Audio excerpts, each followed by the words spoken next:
ఎలాగైనా ఈరోజు అంబటి గారి మీద దాడి చేయాలి, ఆయన మీద తప్పుడు కేసులు పెట్టాలి, ఆయన్ని లోపల పెట్టాలని ఒక స్కెచ్ తయారు చేసుకున్నారు.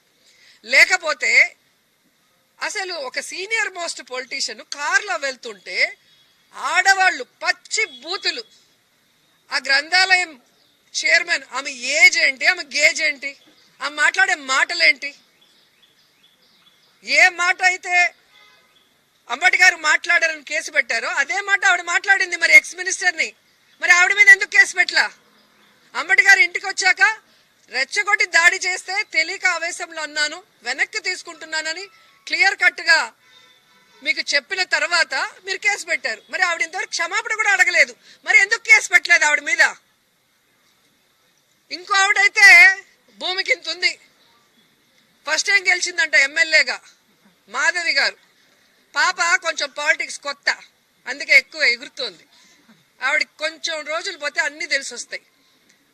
అసలు ఆమె ఇంటి ముందుకు వచ్చి ఆమె మొగుడు రౌడీలు గుండాల్లాగా, అంటే ప్రొఫెషన్ గుండాలు అనుకుంటా, ఎమ్మెల్యే కాకముందు చిల్లర రౌడీలు జోబు దొంగలు చేస్తా ఉన్నారేమో, ఇక్కడికి వచ్చి వాళ్ళు ఏ విధంగా రౌడీజం చేశారు, ఆ తర్వాత ఎలా వార్నింగ్లు ఇస్తూ ప్రెస్ మీట్ ఇచ్చారు, జగన్ గారు వస్తుంటే మళ్ళీ ఎలా మాట్లాడారు, మళ్ళీ ఇప్పుడు ఎలా మాట్లాడుతున్నారు మీరు చూస్తున్నారు. మీకు అధికారం కావాలేమో రౌడీజం చేయటానికి, మాకు అధికారం కూడా అవసరం లేదు, జగన్ అన్న సైగ చేస్తే చాలు. కానీ మాకు విలువలు ఉన్నాయి, క్రమశిక్షణ ఉంది. అందుకే జగన్ అన్న 5 సంవత్సరాలు లా అండ్ ఆర్డర్ ని ఎంత జాగ్రత్తగా రాష్ట్రంలో చూసుకున్నారో మీ అందరికీ తెలుసు. ఎవరి మీద తప్పుడు కేసులు పెట్టలేదు, ఎవరిని హింసించలేదు, ఎవరి ఇంటి మీద దాడి చేయలేదు. కానీ మీరు చేస్తున్నది ఏంటి? రెచ్చగొట్టే దారిలో ఈరోజు ఆడవాళ్ళు ఉన్నారు ఇంట్లో, అంబటి గారు వైఫ్, పిల్లలు, అల్లుడు, మనవరాళ్ళు, ఇలా పగలగొట్టి ఇంట్లో దూరేసి వాళ్ళు ఏదైనా చేస్తే పోలీసులు నించొని చూస్తున్నారు. పోలీసులకు జీతాలు ఇచ్చేది ఎవరు? తెలుగుదేశం పార్టీ వాళ్ళు, జనసేన వాళ్ళ?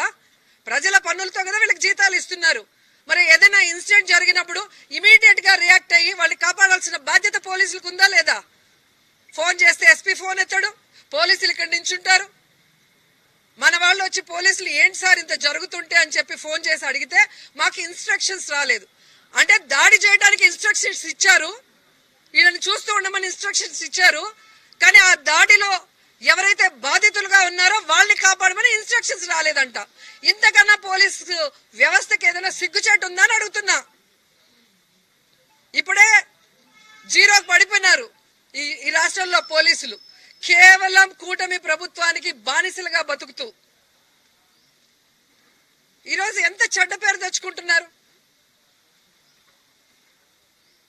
ఇంత అసలు ఇంక ఏమనాలో కూడా తెలియట్లేదు పోలీసుల్ని.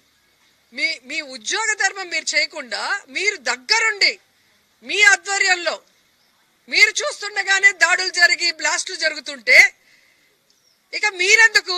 మీకు జీతాలు ఎందుకు? మీకు ఉద్యోగాలు ఎందుకు? మీరు కూడా పసుపు షర్ట్లు వేసుకొని తెలుగుదేశంలోనో లేదా జనసేనలోనో చేరిపోవచ్చు కదా. ఈ రోజు మీరు చూస్తుంటే జోగి రమేష్ గారి ఇంటి మీద చూశారు కదా, పెట్రోల్లో యాసిడ్ మిక్స్ చేసి బ్లాస్ట్ చేశారు ఇంటి మీద. మొత్తం కాలిపోయినాయి, డోర్లు కాలిపోయినాయి, గోడలు కాలే. అంటే మనుషుల మీద పడితే ఏంటి పరిస్థితి? సర్కిల్ నుంచి వాళ్ళు వస్తుంటే వాళ్ళ వెనక పోలీసులు వస్తున్నారు, వీడియోలు ఉన్నాయి. మరి అక్కడే ఎందుకు ఆపలేదు? ఎందుకు లాఠీ చార్జ్ చేయలేదు? లాఠీ చార్జ్ చేస్తే మీ కంట్రోల్లో ఉండేది కదా. వాళ్ళని బుజ్జగిస్తూ వాళ్ళని అడుక్కుంటూ ఆడుకుంటున్నారు పోలీసులు. తెలుసుకోవాలి పోలీసులు, రేపు జగనన్న వచ్చేది ఖచ్చితంగా నిజం 100%. ఆ రోజు ఈ వీడియోలన్నీ ఉంటాయి. మీరు ఎవరి కోసమైతే పని చేస్తున్నారో వాళ్ళు ఎవరు ఆ రోజు మీకు రక్షణగా ఉండరు. న్యాయస్థానం ముందు మీరు దోషులుగా నిలబడి మీ జీవితాలు నాశనం అయిపోతాయి అన్న విషయం మీరు తెలుసుకోవాలి. ప్రతిదీ వీడియో ఉంది, ప్రతిదీ వీడియో ఉంది. ప్రతి పోలీసు, ప్రతి తెలుగుదేశం వాడు, ప్రతి జనసేన వాడు ఏం చేశాడో అన్ని వీడియోలో రికార్డ్ అయి ఉన్నాయి. కాబట్టి అది తెలుసుకొని మీరు ముందుకు వెళ్తే మంచిది. యాక్చువల్గా 307 పెట్టాలి సార్ ఐపీసీ. మీరు ఏం కేసులు పెట్టారండి? ఇన్సిడెంట్ జరిగింది, 7 గంటలు కంటిన్యూస్ గా బ్యాచ్లు